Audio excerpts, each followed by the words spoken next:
La femme s'apprêtait à rentrer chez elle en voiture, quand soudain, un homme apparut derrière elle. Il attrapa un sac en plastique et le lui enfila sur la tête. Paniquée, Lisa secoua la tête, déséquilibrant l'homme. Elle fit désespérément signe aux passants pour qu'ils viennent l'aider. Mais l'homme, qui portait des écouteurs, n'entendit rien. Pendant ce temps, William se jeta une nouvelle fois sur elle, sortant du ruban adhésif de sa poche, pour lui sceller la bouche. Il lui lia ensuite les mains et les pieds, avant de la jeter dans le coffre, et de démarrer. Lorsque Lisa se réveilla, elle se retrouva enfermée dans une petite pièce sombre. William entra peu après. Il avertit Lisa de ne pas tenter d'appeler à l'aide, lui expliquant que les murs étaient exceptionnellement épais et recouverts d'un matériau insonorisant. Même si elle criait, personne ne l'entendrait. Lisa acquiesça pour montrer qu'elle comprenait. William retira alors le ruban adhésif de sa bouche. Dès qu'il eut disparu, Lisa se mit à crier de toutes ses forces. William ne lui prêta aucune attention, se dirigeant plutôt vers le salon. Il a pris un pistolet dans un tiroir. Une fois que la femme s'est calmée, il est retourné dans la pièce sombre. En voyant le pistolet dans la main de William, Lisa a pris peur. Elle a supplié William de la laisser partir, lui offrant toutes ses économies. Mais l'argent n'était pas l'objectif de William. Il a demandé à la femme son nom. Elle répondit qu'elle s'appelait Lisa. William savait clairement qu'elle mentait. Il claqua à nouveau la porte et partit en trombe. De retour dans le salon,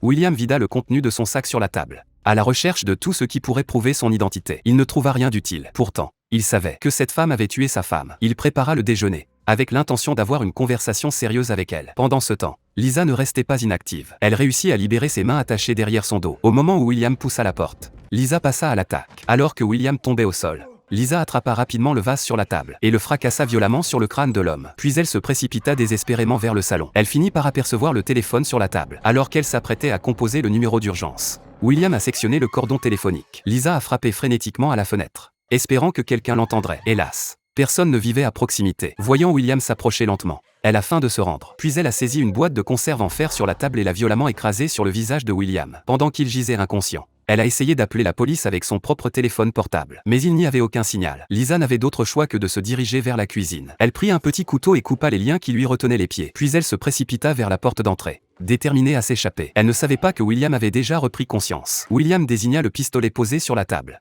menaçant Lisa de venir manger. Peu après, William exigea de connaître son vrai nom. La femme continua d'affirmer qu'elle s'appelait Lisa. Voyant qu'elle refusait toujours de dire la vérité, William a immédiatement sorti son pistolet. Contre toute attente, Lisa n'a montré aucune crainte. Elle lui a fait lâcher son arme et s'est défendue avec acharnement. Les deux se sont immédiatement battus. William a alors traîné Lisa en arrière, l'a assommée d'un seul coup et l'a ramenée dans la pièce sombre. Mais en retournant dans le salon, il a découvert un invité indésirable.